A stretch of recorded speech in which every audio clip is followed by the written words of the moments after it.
presented by Superfix Group of powered by Bahi Ajman Palace and General Tech। यहाँ Urdu point cricket मेला Pakistan versus जनूबी Africa match देखने कुछ पाकिस्तानी शायकीन आए हैं और हमेशा की तरह आज भी पाकिस्तान टीम ने इन पाकिस्तानी शायकीन को मायूस किया है। अभी तक की जो कारकर्दगी है उससे जाहिर यही है कि पाकिस्तान आज के इस मैच पर भी अपनी गिरफ्त खो बैठा है और जनूबी अफ्रीका की गिरफ्त मजबूत है। 78 रन चाहिए जनूबी अफ्रीका को ये मैच जीतने के लिए 116 गेंदों पर सिर्फ, और दो सेट बैट्समैन इस वक्त विकेट पर मौजूद हैं। मार्करम जो कि 66 रन पर हैं और डेविड मिलर जो कि 28 रन पे हैं। तो बड़ा अच्छा स्टार्ट लिया जनूबी अफ्रीका के बल्लेबाजों ने और पाकिस्तानी बॉलर्स ने भी। एक दफा तो लगा था कि शायद पाकिस्तानी बॉलर जो है वो ये मैच खींच के ले जाएंगे, लेकिन अभी तक 4 आउट हैं। अब देखना ये होगा कि क्या होता है। अभी तक की सिचुएशन ये है कि पाकिस्तानी फैंस जो मेरे साथ मौजूद हैं मायूसी का शिकार हैं और उम्मीद खो बैठे हैं। फैन से बात करते हैं और जानते हैं कितनी मायूसी। चाचा आपसे मैं शुरू करूंगा, कितनी मायूसी होती है टीम जब हार रही होती है और लगातार शिकस्तों का सिलसिला जारी है? देखिए, मायूसी का तो आलम यह है कि हम तो ऐसे लग रहा है कि जैसे हम रोने धोने के लिए आते हैं, दूसरी टीमें खेलने के लिए आती हैं। हर बॉलर हमारे को अभी देखिए, फिर हर तरफ को वो मार रहे हैं, हर बॉलर को वो मार रहे हैं और कोई भी हमारा बॉलर अभी तक इतनी अच्छी परफॉर्मेंस नहीं दे सका। अगर एक बॉलर ने एक ओवर में विकेट भी लिए तो उसी ओवर में उन्होंने 2 चौके भी मारे हैं। ये टीम होती है जो टीम जीत के अज़म से मैदान में उतरती है, वो इस तरह की टीमें होती हैं। और हमारी टीम जो है वो हमेशा की तरह वही चीज़ें, फील्डिंग भी हमारी अच्छी नहीं है। अभी भी आपने देखा 2-3 हमारे चौके हमसे निकले। बॉलिंग हमारी बिल्कुल रेलू कट्टों वाली है और बैटिंग तो हमें नजर नहीं आती कि वही विकेट है। अब विकेट को तब्दील तो नहीं होगी, सेम जगह, कुछ टाइम का फर्क है, लेकिन उनके बैट्समैन और हमारे बैट्समैनों के अंदर जमीन आसमान का फर्क है। ये चीज है, जब तक आप लोग अपनी जात के लिए खेलते रहोगे इसी तरह ही हम हारते रहेंगे, इसी तरह हम शर्मिंदा होते रहेंगे और इसी तरह हम रोना धोना रखेंगे। उम्मीद है अब भी या बस खत्म?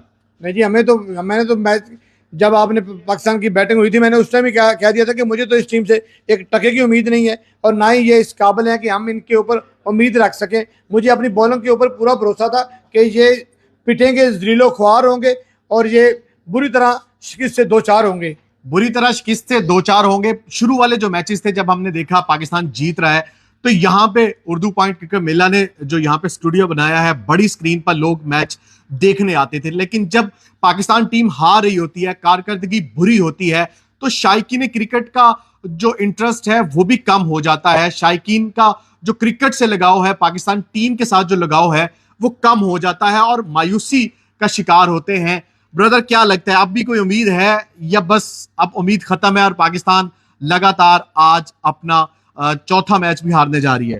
जो पाकिस्तान मैच शुरू करती है तो एक उम्मीद के साथ हम आ जाते हैं कि शायद हम जीत जाएंगे, पर वही एज़ यूजुअल वो खेलना उनका, वही बैटिंग, वही 200-250 स्कोर करना और उसके बाद उसी तरह की बॉलिंग करना। तो अब मुझे तो अब ऐसा लगता है कि हम वो जो पहले कभी सोचते थे कि अगर मगर करके हम क्वालिफाई कर जाएंगे, अब तो हम वो भी सोचना छोड़ दें। अब बिल्कुल हमें ये पता है कि इनसे कोई उम्मीद नहीं है, ना हमारी कैप्टनसी से हमें उम्मीद है, ना हमारी बैटिंग से हमें उम्मीद है, ना बॉलिंग से। बस ये इनके जो रिलेशन है, इनकी दोस्तियाँ हैं, ये निभाने गए हैं, खाने गए हैं, इंडिया को ब्राउज करने गए हैं और देन ये दे विल कम बैक। इनसे कोई उम्मीद नहीं कि ये कभी हमारे लिए कोई इतना हमें कोई खुश करेंगे कि यार हम भी खुश हों कि पाकिस्तान जीत रहा है, हम भी खुश हों कि पाकिस्तान क्वालिफाई कर रहा है। कोई लड़ने वाला मैच तो दिखाएं कि हाँ यार इन्होंने 350 स्कोर किया और 340 पे दूसरी टीम को आउट किया। हारे चले मसला नहीं है, पर इस तरह हारे के लगे यार कि खेल के हार रहे हैं। ये 200-250 स्कोर करके और अगली उम्मीद हम ये बना लें कि बॉलर बहुत अच्छी बॉलिंग करेंगे। तो अगर बॉलर बहुत गंदी बॉलिंग करते तो हम ये उम्मीद बना लें कि बैट्समैन बहुत अच्छी बैटिंग करेंगे, तो ये पॉसिबल नहीं है। ये इंडिया की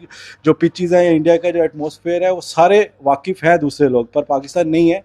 पर इनको भी चाहिए कि, मेरा ख्याल है कि बाकी मैच खेले भी नहीं और घर चले जाएं। इनके बस की बात नहीं है। मायूसी का ये आलम है कि अब फैंस चाहते हैं कि ये बकिया मैचेस खेले ना, जरूरत ही नहीं है पाकिस्तान को बकिया मैचेस खेलने की, क्योंकि अब तकरीबन पाकिस्तान का सेमीफाइनल तक पहुंचने का सफर खत्म हो चुका है। भाईजान, लगता है कि उम्मीद है। 75 रन रहते हैं अभी भी और 6 खिलाड़ी उनके बाकी हैं, 2 सेट खिलाड़ी उनके विकेट पर मौजूद हैं। जी नहीं, अभी तो मुझे नहीं लग रहा है कि कोई चांसेस पाकिस्तान के रह गए हैं मैच जीतने के, क्योंकि जब हमें मैच पकड़ना चाहिए था उस टाइम हम बॉलिंग उस तरह नहीं यूज़ कर सके। पोर कैप्टन ही कह सकते हैं आप इसको, क्योंकि बाबर आजम ने प्रॉपर उस तरह बॉलिंग यूज़ नहीं की है। शहनशाह अफरीदी को पहले ले आते जब विकेट गिरी थी, क्योंकि ये उनके प्रॉपर जो बैट्समैन है ये लास्ट दोनों दोनों खेल रहे हैं। तो अगर उस टाइम हमारी विकेट गिर जाती, बैक टू बैक विकेट अगर हमारी गिरती तो कुछ एक चांसेस प्रेशर क्रिएट कर लिया था हमने एक हमने दफा हाँ तो। एक टाइम तो ऐसा लगता था कि मैच 50-50 हो गया था। लेकिन अब मुझे नहीं लग रहा है कि इस तरह की जो अभी हमारी फील्डिंग देखे, पहले तो इनकी फिजिकली फिटनेस ही नहीं है किसी प्लेयर की भी नहीं, जो भी गिरता है वो बाहर चला जाता है। तो ये बड़ी प्रॉब्लम है कि हमने जो टीम भेजी है वो इस तरह की फिजिकली फिटनेस थी ही नहीं टीम की, और मेंटली अप्रोच भी उनकी इतनी है कि हम लोग माइंडसेट में ये रखते हैं कि 250 260 स्कोर करेंगे, जबकि यहाँ के जितने भी ग्राउंड्स हैं बाउंड्री छोटी है 300 और प्लस 300 प्लस के माइंडसेट ग्राउंड होता है है सारे। इनका। तो इसलिए मुझे लग रहा है कि बहुत मुश्किल है इस तरह की, पाकिस्तान जो टीम लेके गया है वहाँ वो अच्छी टीम नहीं थी। टीम सिलेक्शन में ही सबसे बड़ी गलती थी। भाईजान आपको भी लगता है पाकिस्तान अब बाहर हो गया है या अभी भी कोई उम्मीद है इस मैच जीतने की? नहीं, मेरे ख्याल में अभी तक तो थोड़ा थोड़ा उम्मीद है, लेकिन मेन बात है कैप्टन के ऊपर। हमारा कैप्टन अच्छे तरीके से टीम को डोमिनेट नहीं कर रहा है, लेकिन फ़खर जमान को मेरे हिसाब से वापस लाना चाहिए। फखर जमान को वापस लाना चाहिए, वो अनफिट है। अब देखना ये होगा कि अगले मैचेस में क्या। आपको भी लगता है कि बाबर आजम की पुअर कैप्टनसी की वजह से ही पाकिस्तान ऑन फील्ड जो डिसीजन लेने होते हैं, कप्तान ने अपने फराइज अंजाम देने होते हैं, वो सही तरह नहीं वो यूटिलाइज कर पा रहे? कैप्टनसी की तो बाद में बात है। Number 1 batsman Babar Azam, number 1 T20 batsman Babar Azam, वो इंसान है कि जो शायद 5 मैचों में इजी बॉल पे आउट हुआ है। ये अपनी 50 को सेंचुरी पे तब्दील नहीं कर पा रहा। वो अपनी पहले बैटिंग पे तो तवज्जो दे ले। कैप्टनसी तो बड़ी बात की बात है, फिर जहां पे उसको बॉलर्स लगाने चाहिए वहां पे वो बॉलर्स को उन्हीं को कंटिन्यू करवा रहा है और बैट्समैन को सेट करवा रहा है। ठीक है, हमारे पास स्कोर कम है तो अटैकिंग खेले, स्लिप्स लगाए, अटैकिंग बॉलिंग करवाए, पर नहीं, वो उसी बॉलर्स को रिपीट करते हुए जो 100 स्कोर है वो 10-15 ओवर में 200 स्कोर पे पहुंच जाता है। तो इट्स टोटली पुअर कैप्टनसी। मेरा नहीं ख्याल कि इसको आगे कैप्टनसी पे करना चाहिए, इसको अभी रिटायरमेंट दे देनी चाहिए इसके बारे में। कैप्टनसी क्योंकि सोशल मीडिया पे भी एक जो है वो कंपेन चलाई जा रही है और डिफरेंट प्लेटफॉर्म्स पे जो है ये वो हैशटैग्स भी यूज किए जा रहे हैं कि बाबर आजम को एज ए बैटर खेलना चाहिए, कप्तानी छोड़ देनी चाहिए। चाचा आपको क्या लगता है, अगर आज पाकिस्तान टीम ये मैच हार जाती है तो शायद सफर खत्म इस आईसीसी मेंस क्रिकेट टूर्नामेंट का? मैच हम हार चुके हैं जनाब। मैच में क्या रह क्या गया, 75 स्कोर रह गया और साउथ अफ्रीका के 2 सेट बैट्समैन हैं, 6 विकेट उनके हाथ में हैं। तो मैच में तो कुछ रह ही नहीं गया, और कुछ बंदों की जिद, कुछ लोगों की जो इको है ना, वो इस टीम का बेड़ा गर्क करके चली गई है। उसमें मैं इंतजाम उल हक और बाबर आजम, इन दोनों बंदों ने मिलकर टीम बनाई। अगर कोई बंदा कहे ना कि बाबर आजम बेचारा क्या करे, अगर वो शदाब अनफिट होता है तो वो किसको ले, और अगर इमाम उल हक की जगह पे अगर बैठाना है तो वो फ़खर को ले, और फ़खर को अगर लेके आना है तो अब्दुल्ला को बिठाएं। वो बेचारा करे क्या? जब टीम बन रही थी तो ये बेचारा क्या कर रहा था? असल में सारे फसाद की जड़ ये 2 बंदे हैं। और दूसरा, हमारा डोमेस्टिक का जो स्ट्रक्चर है वो इतना घटिया है। पिछले 4-5 सालों में हमने स्वाय 4-5 पीसीबी के चेयरमैन बदलने के, और प्रोग्रेस किया है हमारी कोई प्रोग्रेस नहीं है। हम लोग वर्ल्ड कप से पहले मतलब पूरे 4 साल के बंदे को खिलाते हैं, और वर्ल्ड कप से एन 1 हफ्ता पहले उन प्लेयरों को, कुछ प्लेयरों को ड्रॉप कर देते हैं, और कुछ लकीली ऐसे प्लेयर, ऐसे जादूगर हमारी टीम के अंदर शामिल हो जाते हैं। जब मेरिट का की आप धज्जियां उड़ाएंगे तो आपको रिजल्ट इस तरह कहीं मिलेंगे। अब आपने देखा शदाब भी आज के मैच में अनफिट हो गया। अभी मोहम्मद वसीम जो है वो बॉल कर रहा था, उसने फील्ड किया, उसके बाद वो भी 10 मिनट डॉक्टर के जो है ना, डॉक्टर ने उसको सीधा पतरा किया है, और उसके बाद वो खड़ा हुआ है। ये तो तुम्हारी फील्डिंग का और तुम्हारे प्लेयरों का हालात है। ना हमारी बैटिंग है, ना हमारी बॉलिंग है, ना हमारी फील्डिंग है, ना हमारी बॉडी लैंग्वेज है। अब देखिए ना, उनके 2 खिलाड़ी जब आउट हुए थे उसके बाद भी उन्होंने 13 समथिंग ओवर के अंदर अपना 100 स्कोर पूरा कर लिया। ये होता है अपना टारगेट सेट करके टीम को आगे लेके जाना। अब अगर इसके अगेंस्ट पाकिस्तान के जब 2 आउट हुए थे, इन्होंने टुक लगाना शुरू कर दी। आज के मैच के अंदर भी सबसे ज्यादा डॉट्स बॉल बाबर आजम ने खेली होगी। मैं यहाँ ये नहीं कह रहा कि बाबर आजम बैट्समैन अच्छा नहीं है, लेकिन जैसी करनी वैसी बनी। तुम अपने तल्लकात की बना के ऊपर टीम में बंदों को भर्ती कराओगे। आज हसन अली कहाँ है? बाहर बैठा हुआ है ना, थोड़ा सा बुखार हुआ है, पता नहीं बुखार भी हुआ है कि नहीं हुआ। लोग उसको क्रिटिसाइज कर रहे थे, इन्होंने कहा चलो जिसको अनफिट करके बाहर बिठा दे। देखिए अभी आज फिर आपके पास शदाब अगर अनफिट हुआ है तो आपके पास उसामा के अलावा कोई और ऑप्शन ही नहीं थी। वो उसामा जो पिछले मैचों के अंदर पिटा है, उसको सही उन्होंने रगड़ा है। आपके पास कोई और बंदे नहीं है। 22 करोड़ जो 23 या 24 करोड़ का हमारा कंट्री है, उसमें 15 बंदे हमने सेलेक्ट किए हैं और 15 के 15 70% उसमें हमने गधे किए जो किसी काम के नहीं है, स्वयं अनाज खाने के, स्वयं मुल्क के ऊपर बोझ बनने के, स्वयं करोड़ों की तनख्वाहें लेने के इनके पास। और क्या है, यही टीम आपके पास T20 की है। इनमें से ज्यादातर प्लेयर आपके पास सरफराज को निकाल के जाए, 1-2 प्लेयर और रख के आपके पास टेस्ट की टीम है। आपने क्रिकेट के ऊपर काम क्या किया है, यही आपको फिर रिजल्ट मिलने हैं। फिर यही लोग आपके ऊपर बातें करके फिर अफगानिस्तान से हारेंगे। मुझे अब लोग कमेंट बॉक्स में कह रहे हैं कि मुझे लगता है कि इस दफा बांग्लादेश से भी आप लोग हार जाएंगे। मुझे भी लगता है कि बांग्लादेश से भी ये टीम हार जाएगी, क्योंकि इनकी प्रोग्रेस क्या है। अब लेकिन रऊफ हर ओवर में 8-10 स्कोर खा रहा है। उस गधे को ये नहीं पता कि तू यार लेंथ पे बॉल कर, लाइनो लेंथ के ऊपर बॉल कर, वो स्पीड के साथ बॉल करने। मैं चाचा एक और बात हारिस रऊफ को मुबारक देना चाहता हूँ, क्योंकि ये वो वाहद बॉलर है जिसने सबसे ज्यादा स्कोर इस तरह टूर्नामेंट में खाया, तो ये इसका रिकॉर्ड है, तो इसको मुबारक देनी चाहिए इस बंदे को। इस तरह की इसको शर्मिंदगी वाली नहीं करनी चाहिए, इसको मुबारक देनी चाहिए, इसी लायक है। बिल्कुल जी, ये कौम भी इसी लायक है। ये कौम की सोच जब ये होगी, इतनी घटिया और छोटी सोच होगी कि एक प्लेयर ने ज्यादा स्कोर खाया, उसको मुबारकबाद देगी। जब हम खुद तमस्करा उड़ाएंगे, जब खुद हम तमस्करा बने हुए, तो फिर तुम लोगों को ऐसे लोग मिलेंगे, ऐसी टीम मिलेगी। उड़ाओ मजाक अपनी टीम का, और वो खुद मजाक बने हुए। इनको इरफान पठान के डांस की तो बड़ी फिक्र थी, बड़ी तकलीफ थी, इनको बड़ी कुतकलाड़ियां निकल रही थी, और पूरा हमारा मीडिया बकबक कर रहा था। यूट्यूबर जो है बोल रहे थे कि इरफान पठान ने डांस क्यों कर दिया। भाई जब तुम्हारे डांस टीम की परफॉर्मेंस ही ऐसी है ना, तुम्हारी टीम की टीम परफॉर्मेंस में तुम्हारी डांस लोग करेंगे, लोग मजाक उड़ाएंगे। हाँ, अगर जब आप लोग टीम ऐसा की करोगे। परफॉर्मेंस ही ऐसी होगी तो लोग आपका, अगर टीम अच्छा परफॉर्म करेंगी, ऑफ कोर्स कोई भी कोई बात नहीं करेगा, ना सोशल मीडिया अब पे। देखिए, ये भी कैच था, कैच ड्रॉप हुआ, सीधा चौका लगा है। और हारिस रऊफ साहब वही ओवर एक्टिंग कर रहे हैं, सर पे हाथ रख रहे हैं। जिस दिन अफगानिस्तान इंडिया को हराएगा ना, आप खुल के डांस करना, पर उतनी जैसी टीम लेके आए, पहले उस जैसी टीम बन के दिखाओ, पहले उस जैसे प्लेयर लेके आओ, फिर बात करो। पहले आपके उतने प्लेयर तो हो जाए। हम बाबर आजम कोहली का मुकाबला करते हैं, नो डाउट दोनों बड़े बैट्समैन है, पर कोहली जैसा बन के देखो, मैच विनिंग बैट्समैन वो है, उसके साथ बनो। मेरे हिसाब से इमाम उल हक को कभी खेलना भी नहीं चाहिए। बिल्कुल सही है। मेरे हिसाब से इमाम उल हक को नहीं खेलना चाहिए, मेरे हिसाब से उसामा को नहीं खेलना चाहिए, मेरे हिसाब से जो है फखर जमान को टीम का फिलहाल हिस्सा नहीं होना चाहिए, मेरे हिसाब से क्या नाम है, चाचा इफ्तिखार को भी टीम में नहीं होना चाहिए, मेरे हिसाब से शादाब को भी टीम में नहीं होना चाहिए। अच्छा सुने, मेरे हिसाब से तो टीम कहां से, मेरे हिसाब से हमारे पास पूल ही नहीं है। इन सबको डोमेस्टिक में भेजो ना, और डोमेस्टिक में जो बच्चे अच्छा खेल रहे हैं उनको मौका दे। इनमें से तुम्हारी आधी से ज्यादा टीम तो वो जो डोमेस्टिक खेली नहीं है, PSL से T20 से आपने प्लेयर पकड़े।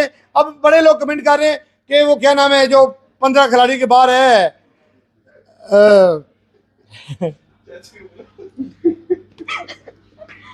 मैंने तो पहले ही कहा था आपने मेरी टीम मैंने चेंज कर दी। मैं पड़ोसियों को सपोर्ट कर रही हूँ और मैं बहुत खुश हूँ। लव खानी भी यहाँ पे पहुंच गई है और हमारे लाइव में इन्होंने छापा मारा है। और ये वो फैन है जो शुरू से इंडिया को सपोर्ट कर रही थी और कहती थी मेरी टीम इंडिया है। उसकी वजह क्या है? उसकी वजह भी पाकिस्तान टीम है, क्योंकि पाकिस्तान टीम अच्छा नहीं खेलती, पाकिस्तान टीम अच्छा परफॉर्म नहीं करती और पाकिस्तानी प्लेयर्स इंडिविजुअल परफॉर्म नहीं करते। तो इसी वजह से फिर पाकिस्तानी जो फैंस हैं, जो अच्छा खेलता है उसकी तरह डाइवर्ट होते हैं। आज क्या लगता है, आपकी विश तो पूरी होगी, ये तो फारिग हो गए पाकिस्तान टीम को। इतिहास गवाह है, जब जब पाकिस्तानी टीम पर उम्मीदें लगाई गई हैं, हम सबके दिल टूटे हैं। सबसे ज्यादा चाचा का दिल टूटा है, लेकिन चाचा फिर भी वहीं पर ही बैठे हुए हैं। चाचा, उम्मीद का कोई फायदा नहीं है। तब्दीली मेरे ख्याल से अगले साल जो टीम बनेगी उसमें आएगी। तो मैंने आज का मैच देखा भी नहीं है, मैं तो इधर सिर्फ चाचा को रोते हुए देखने आई थी। चाचा वे लो, रोना ही रह गया उन्हें। देखिए मेरी बात सुने, अब ये दिन भी आने थे कि इरफान पठान के बाद उसकी छोटी जो है छोटी शैतान गुड़िया भी आ गई हमारे ऊपर हंसने, क्योंकि इस टीम की प्रोग्रेस ऐसी है ना, ये टीम परफॉर्मेंस इतना अच्छा कर रही है। ये मुझे कसम से अक्सर कहती है कि लंगड़े घोड़े को तू सपोर्ट कर रहा है, और मैं कहता हूँ जो मर्जी हो, जिस तरह के मर्जी हालात हो, पाकिस्तान को सपोर्ट कर रहे हैं और मैं सपोर्ट भी पाकिस्तान को ही करूंगा। लेकिन इसकी ये बात तो ठीक है ना, ये पूरे सारे लंगड़े घोड़े हैं। मैं तो आज इससे थोड़ा सा आगे निकल के कहता हूँ ये लंगड़े गधे हैं जो पाकिस्तान की टीम के अंदर हमने भर्ती किए हुए हैं। और गधा फिर भी मफीद जानवर है, वो बोझ उठाता है और सारा दिन अपने मालिक के लिए पैसे कमा के लेके आता है, उसका वजन अपने सर पे लाता। हाँ जी, मिलर आउट हो गया है और ये पाकिस्तान कमबैक करने वाला है। जिस तरह की 5 खिलाड़ी आउट हो गया, 5 खिलाड़ी, लेकिन स्कोर तो देखो ना, स्कोर 62 है सिर्फ। थोड़ी देर के बाद आप फिर सेल्फी उठा के कहेंगे वाह बाबर आजम, वाह शहंशाह अफरीदी। आप गुस्सा कम करें, आउट हो गए। मेरी बात सुने, और 2 बॉलों पे 2 हो गए। दिल को बहलाने के लिए, दिल को बहलाने, सुनो आउट हो गया मिलर में। दिल को बहलाने के लिए ये ख्याल अच्छा है। खुद इनका ये सामना कर नहीं पा रहे बैक के ऊपर, वहां से उठते हैं आगे, छोटा सा चुटकुला सा के फिर बैठ जाते हैं। मिलर आउट हो गया तो क्या स्कोर कितना रह गया तुम्हारा, और आउट भी नहीं हुआ मिलर, ड्रामेबाजी करे, आउट भी नहीं हुआ, आउट हो गया मिलर। इंशाल्लाह पाकिस्तान जीत गया ना तो यही चाचा होगा यहाँ पे डांस कर रहा नहीं, है। जब टीम अच्छा परफॉर्म करेगी, मैं तो कहता हूँ कि मैं इसकी तरह कम से कम इतना दूं कि अपनी टीम को सपोर्ट करता हूँ। जब वो गलत खेलते हैं तो मैं ये कहता हूँ कि तुम गलत खेल रहे हो, तुम गलत शॉट लगा रहे हो, तुम बैटिंग बॉलिंग फील्डिंग में परफॉर्मेंस नहीं कर रहे। लेकिन मैं कम से कम इसकी तरह ये नहीं कहता कि आज पाकिस्तान का मैच हो तो आज भी ये कोहली की बात करे, और अगर आज तूने उसकी बात की तो फिर बड़ी घमसान की जंग मैं होगी। यहाँ पर ये विराट कोहली ने थ्रू आउट टूर्नामेंट बहुत अच्छी परफॉर्मेंस दी है। तो देखिए, मैं यही कह रही हूँ, मैं अपने फेवरेट प्लेयर को सपोर्ट कर रही हूँ। मैंने अपने फेवरेट प्लेयर पर जब जब विश्वास किया है उन्होंने परफॉर्म किया है। चाचा अपने फेवरेट प्लेयर पर विश्वास करते हैं, चाचा को कुछ भी नहीं मिलता है, तो मैंने कोहली जी पर विश्वास किया। वो सचिन तेंदुलकर जी का रिकॉर्ड तोड़ते तोड़ते रह गए। अब इस 29 को देखिएगा कि इंडियन क्रिकेट टीम में जो हमारे विराट कोहली जी हैं वो सचिन तेंदुलकर जी का रिकॉर्ड। मोहम्मद रिजवान भी आपके फेवरेट है, उनसे भी उम्मीदें हैं। रिजवान जी मेरे फेवरेट हैं, लेकिन टीम एक बंदे से नहीं चलती है ना, टीम 11 बन के खेलना मेरी पड़ता बात सुन, है। मेरी अच्छा, बात मैं एक शर्त लगाना चाहती हूँ, अगर आज पाकिस्तान जीत गया तो चाचा हम सबका बिल भरेगा, वरना हम लोग अपना बिल खुद भरेंगे। अच्छा मेरी बात सुनो, मैं पहले बिल मैं दूंगा, तेरा टेंशन नहीं, सुन लो, सबका बिल मैं दूंगा। लेकिन मेरी बात सुनो, पिछला प्रोग्राम उठा के देख ले कितनी उछल रही थी। मेरा वीजा लग गया, मैं इंडिया जा रही हूँ, चाचे का मुझे पता नहीं है, ठिंगा मिला है आपको भी वीजा, मुंह की खानी पड़ी इसको भी, खोली खोली करके भारत माता, भारत महान, भारत भारत कह के उन्होंने इसको वीजा नहीं दिया। ये औकात है इसकी उनके सामने, और इनको सिर्फ चाहिए कोहली जी, कोहली जी, कोहली जी। कहा तुम्हारी रिस्पेक्ट की उन्होंने, कहा तुम्हें वो प्रोग्राम बताओ, उस प्रोग्राम में तुमने कहा था कि मैं इंडिया जा रही हूँ, मुझे इंडिया ने वीजा दे दिया है, कहा था तुमने। प्रोग्राम अभी ऑन द रिकॉर्ड पड़ा हुआ है, कहा है वीजा तेरा? मैं इंडिया जा रही हूँ और जा आप रही जरूर हूँ, जा रही हूँ, अगले जन्म में ये इंडिया जाएगी। इंडिया का सेमीफाइनल देखने जा रही हैं या पाकिस्तान का मैच देखने जा रही हैं? नजर तो यही आ रहा है कि फाइनल्स में मुझे ये यही नजर आ रही तो है। मैं कोहली जी की सेंचुरी देखने मुझे जा ये रही हूँ। दुबई में नजर आ रही है, तो ये मेरे साथ धक्के खाएगी, कोई वीजा वूजा नहीं मिलेगा इसको। क्या हो गया, पीसीबी के आधे से ज्यादा स्टाफ को वीजा नहीं मिला, तो लव खाने में क्या ऐसी बात है? सिर्फ विराट कोहली, जितनी मिन्नतें तूने खुदाई की कसम, वो क्या मोदी जी की, Modi ji I love you, Modi ji मुझे वीजा दे दो, मोदी जी आप महान है, Modi ji I miss you. क्या मांगा मैंने पड़ोसियों से? ये मांगा, और उन्होंने तुम्हें दिया क्या? ठिंगा दिया। उन्होंने तुम्हें बताया कि हमें नहीं चाहिए तू, हमें तुम्हारी नोटंगी भी नहीं चाहिए, हमें सिर्फ अपना भारत जो है ना, हम अपने भारतीयों को वीजा देंगे, हम किसी पाकिस्तानी को वीजा नहीं देंगे। मैंने अल्हम्दुलिल्लाह, मैं आपको आप मजे की बात बताऊं, मेरी बात सुनो पहले। तूने उस दिन जरा सुनो, जरा चलो सुनो, रुको जरा, सुनो जरा, देखो, जरा सब्र करो, जो मन में आ रहा है बोले जा रहे हैं। इनकी तो एप्लीकेशन ही सबमिट नहीं हुई, लेकिन मेरी एप्लीकेशन सबमिट हो चुकी है और मेरा वीजा प्रोसेस में है, और मुझे पूरा यकीन है कि मेरा पड़ोसी देश मुझे वेलकम करेगा। प्रोफाइल अच्छा होना चाहिए वीजा मैं लेने के लिए, बताता हूँ, चाचा। मैं बताता हूँ, मैंने खुदा की कसम इंडिया का वीजा ही नहीं अप्लाई किया। वो कुत्ते का बच्चा हो जिसने इंडिया का वीजा अप्लाई किया। मैं सिर्फ अपनी बात कर रहा हूँ, दूसरों की नहीं। रीजन मुझे नहीं जाना ऐसे मुल्क के अंदर जहां मेरे साथियों को वीजा नहीं मिलते। मुझे नहीं जाना ऐसे मुल्क के अंदर जहां मेरे मीडिया के बंदे जो है पाकिस्तान में बैठे हुए और मैं वहां पे जाऊं। मुझे ऐसे देश में नहीं जाना। और तुम्हारी बात प्रोफाइल की बात खानी, मेरी बात सुनो, जब तू जाएगी इंडिया फिर मुझे बताना, जब तुझे इंडिया बुलाएगा तू फिर जाना। जब मैं चाचा पाकिस्तानी अगर इंडिया में जाता, अगर मैं तो उसकी वजह दूसरी वजह ये, इसकी भी सुन ले जरा।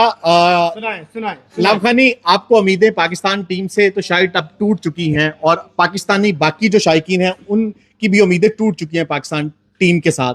आपकी अभी भी भारत के साथ जुड़ी हैं, और आपको लगता है भारत फाइनल खेलेगा? भारत फाइनल्स खेलेगा। मैं आपको इसमें पॉजिटिविटी कहाँ से है, मुझ में इतना कॉन्फिडेंस कैसे है कि मैं इंडियन क्रिकेट टीम को सपोर्ट करी हूँ, उनका फिटनेस लेवल। ठीक है, पाकिस्तान हमारा देश है, हम अपने वतन से प्यार करते हैं, लेकिन हम इस चीज़ को अंडर एस्टिमेट नहीं कर सकते। हमें साफ नजर आ रहा है हमारी टीम में यूनिटी नहीं है, फिटनेस नहीं है, तो जानबूझकर क्या आप गलत उम्मीदें लगा रहे हैं?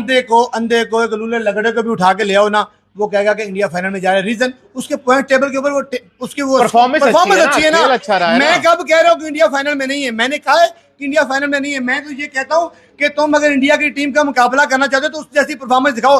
अब बात हो रही है तेरी परफॉर्मेंस की, बात हो रही है तेरे तरले मिनटों की, बात हो रही है तेरी प्रार्थनाओं की, बात हो रही है तेरी मोदी जी से रिक्वेस्ट की, बात हो रही है हर मीडिया के ऊपर तूने मोदी जी को इतनी तरले मिनटें किए, इतनी तरले मिनटें तू अपने लिए करती, शायद तू बख्शी जाती, शायद तुझे लोग पूछते यहाँ पे कि यार ये कितनी अच्छी है, कितनी नेक बंदी है। तूने तो सारी एनर्जी इंडिया के एक वीजे के लिए कर दी और तू मुझे कह रही है मेरी प्रोफाइल अच्छी। यूए का असूल है कि जो बंदा यूए के अंदर वीजा अप्लाई करेगा उसके पास एमिरेट्स आईडी होना जरूरी है। चाचा, और मैं विजिटर हूँ, मैच पाकिस्तान जीते या हारे, लेकिन मैं ये बता दूं खानी, तुझे इंडिया का वीजा नहीं मिलेगा। इंडिया ने तुम्हें ठिंगे पे रखा है, इंडिया ने तुम्हें जवाब दिया है और इंडिया को तेरी तरले मिन्नतें रिक्वेस्टें नहीं चाहिए उनको। आप देखिएगा कि पड़ोसी देश मुझे वेलकम करेगा, मुझे इंडिया का वीज़ा मिलेगा, मैं इंडिया ज़रूर जाऊंगी। हमें हमेशा पॉजिटिविटी के साथ रहना चाहिए। हमने प्यार का कदम बढ़ाया है और कोई भी गवर्नमेंट इतनी खुदगर्ज नहीं होती है। तो चाचा आप अच्छा सोचेंगे, आपके साथ अच्छा ही होगा। मुझे इंडिया से बहुत प्यार मिला है, वहाँ की ऑडियंस से, वहाँ के टीवी चैनल से, इवन मैं इंडियन क्रिकेट टीम के प्लेयर्स को भी मिली हूँ। गिल जी का बहुत अच्छा बिहेवियर था। तो चाचा आप ये जो गलत सोच रहे हैं पड़ोसियों के बारे में, प्लीज़ अपनी सोच बदली करें। थैंक यू, धन्यवाद। मैं विराट कोहली से मिला हुआ हूँ, मैं इरफान पठान से मिला हूँ जो डांस करता, मैं भी सबसे मिला हूँ, मैं भी सबसे प्यार करता हूँ, लेकिन वीजा उन्होंने इसको नहीं देना। ये बेचारी तड़पेगी, रोएगी और इधर ही धक्के खाएगी मेरे साथ। चलें जी, देखते हैं किसको इंडिया का वीजा मिलता है, किसको नहीं मिलता। पाकिस्तानी फैंस इस वक्त गुस्से में है, गम का आलम है और शर्मिंदगी का बायस है तमाम पाकिस्तानी फैंस, क्योंकि पाकिस्तान टीम की परफॉर्मेंस ही ऐसी है।